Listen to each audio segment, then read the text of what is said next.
Coucou, j'espère que vous allez bien. Alors aujourd'hui c'est un nouveau vlog qu'on va démarrer. Donc on est en fin, non on n'est pas tout à fait en fin de journée, je dis une bêtise, on est en début d'après-midi.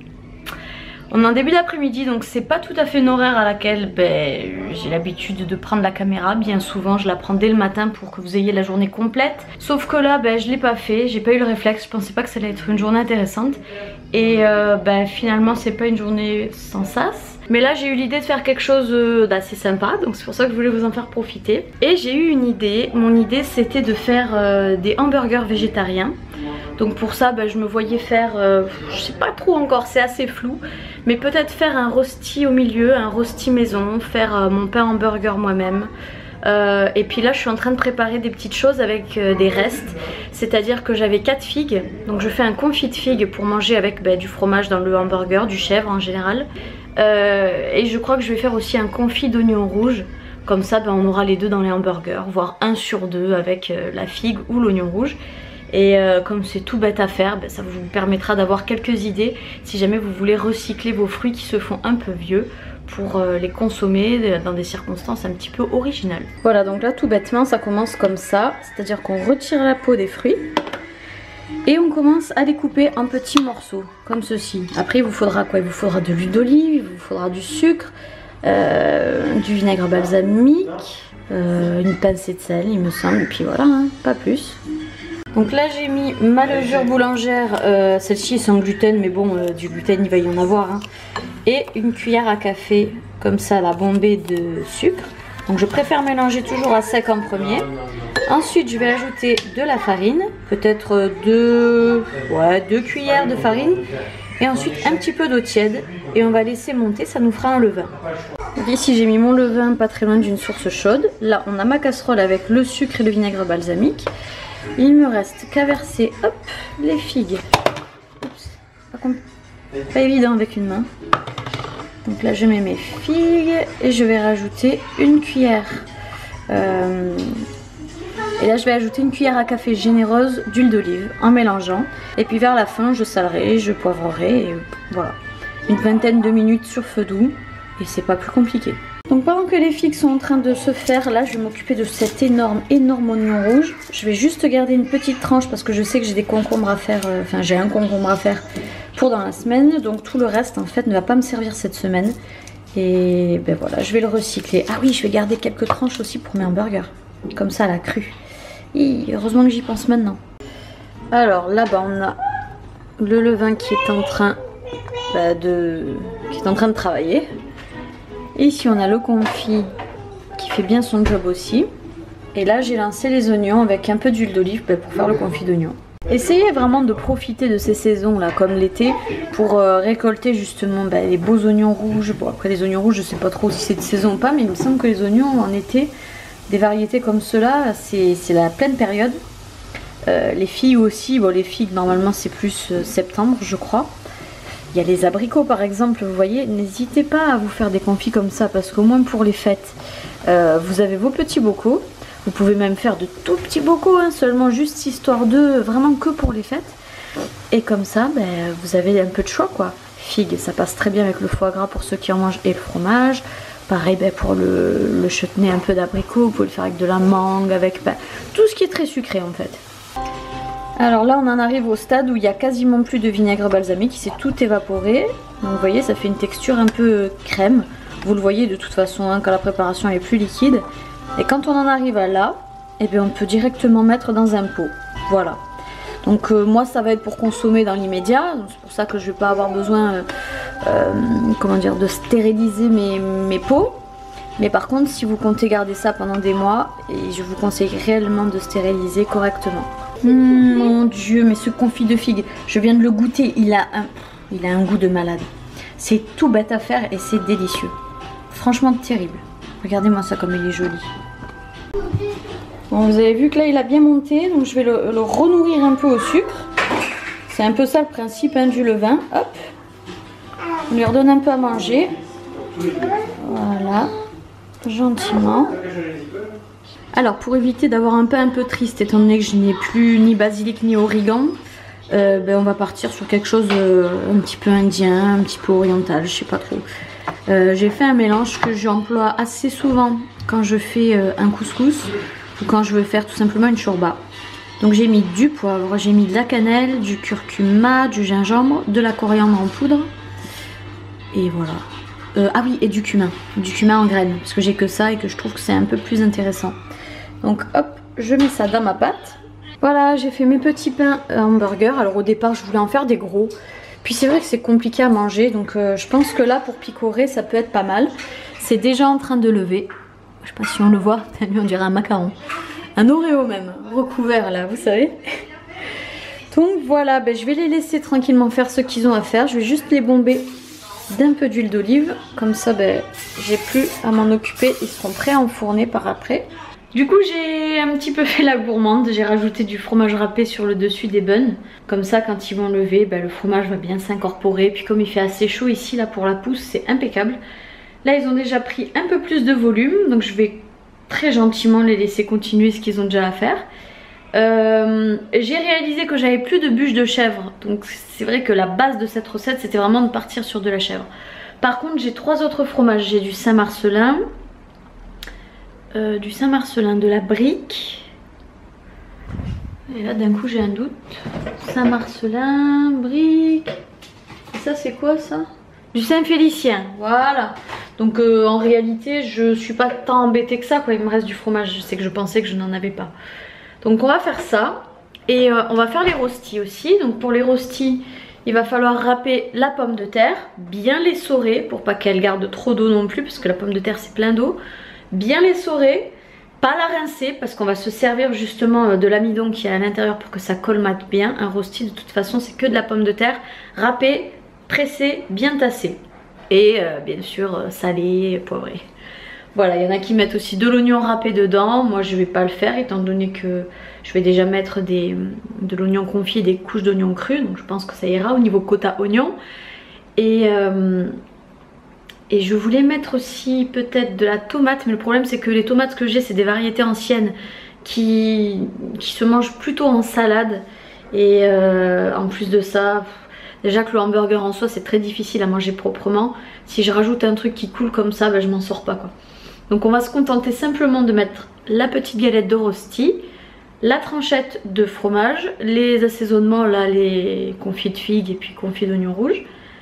Et puis voilà, je pense que ça ira très très bien comme ça pour ce soir. Puis on agrémentera, je crois qu'il nous reste un gros melon. Voilà, il nous reste un gros melon qui sent alors divinement bon. Je pense qu'on va se faire ça, le melon et les petits hamburgers. Et là il s'amuse bien vu que j'ai lavé la totalité de la salle de bain. D'ailleurs il faudrait que je vide mon sèche-linge. Est-ce que c'est... Ouais c'est bon, c'est sec, parfait. Parce que j'ai lavé aussi le plaid qu'il y a sur le canapé ainsi que les housses de coussin. À force de traîner par terre, elles étaient dégoûtantes.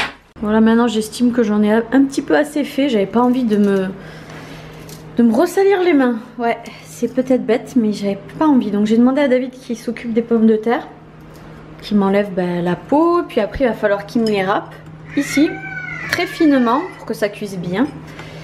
Et voilà, ça y est, ça râle. Donc là dans un petit récipient, une fois que ça a été essoré, on sale, on poivre, hein, c'est classique. Et à l'aide d'un tout petit emporte-pièce, j'ai fait mes mini rostis. Vous voyez, ils sont pas super épais parce que le but c'est pas d'avoir non plus des hamburgers tout minuscules et vous savez très très haut, ça je trouve ça un peu ridicule. Donc voilà, c'est pour ça que je suis partie sur de toutes fines galettes. Et puis ça m'arrange aussi dans un autre sens parce que bon, avec 3 pommes de terre on pouvait pas faire des miracles vu le nombre de buns qu'il y avait. J'ai failli oublier la tête que ça avait. Donc voilà, une fois que c'est cuit, tac, c'est encore un peu blanc en dessous, mais c'est pas une cuisson qui est allée jusqu'au bout. Parce que quoi qu'il en soit, une fois que je les aurai farcis, je vais les remettre un petit peu au four, histoire que tout s'agglomère bien entre chaque ingrédient. Et forcément, ils prendront un peu plus de dorure. Donc là, j'ai vidé les chapeaux et puis les bases. Voilà, pourquoi est-ce que je fais ça? Tout simplement parce que d'une part, je trouve ça écœurant d'avoir de la mie comme ça à mâcher longuement, ça se transforme en pâte dans la bouche. Enfin, moi ça m'a toujours écœuré personnellement, donc c'est pour ça que j'ai toujours pris l'habitude de retirer la mie. Ensuite, pourquoi est-ce que je le fais aussi? Parce que c'est beaucoup plus pratique justement, ça évite aux ingrédients à l'intérieur de glisser à gauche, à droite, ça reste un petit peu tassé là comme ça dans les creux, et du coup c'est beaucoup plus stable quand vous voulez le pincer et le manger.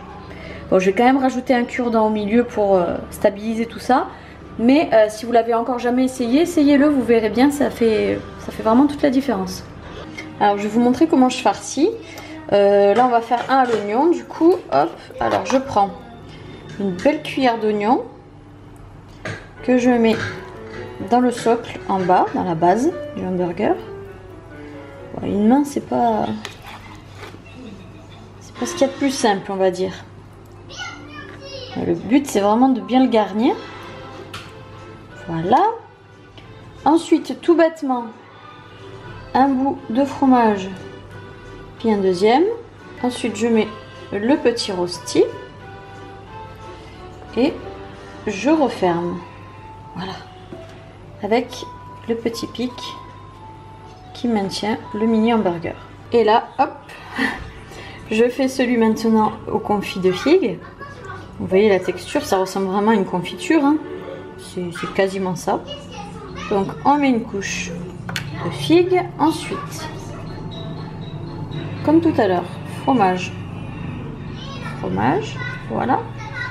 Et là je mets l'oignon cru, voilà. Et là je referme, tout simplement.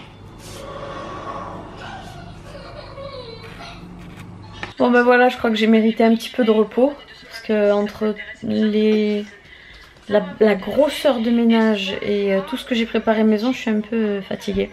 Donc là je suis dans mon lit et je me détends devant quoi? Devant le petit chat. Apparemment on lui a fait une grosse surprise au camping là où elle était et elle m'a dit il faut absolument que tu voies la vidéo. Et comme elle est sortie, ben, je me la regarde.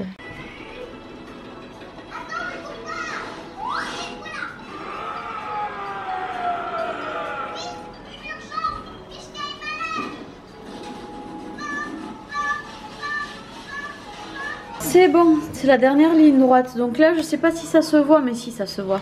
J'ai rajouté un petit peu de jaune d'œuf que j'avais dilué avec un tout petit peu d'eau, hein, juste histoire. Et juste histoire que ce soit pas trop épais en fait, parce que j'aime pas trop quand il y a une croûte de jaune d'œuf comme ça là, quand on en met beaucoup, j'aime pas trop ça. Donc maintenant il manque plus qu'à enfourner. Je vais enfourner de façon à ce que, comme je disais tout à l'heure, tout fonde et se colmate un petit peu entre eux, que tous les goûts se mélangent. Ah non mais le goût du truc, c'est excellent. C'est trop bon. Oh purée. Donc là je viens de terminer de faire une vidéo ASMR, de la monter plutôt, parce qu'on l'a tournée hier avec mes petites sœurs, on en a fait 2.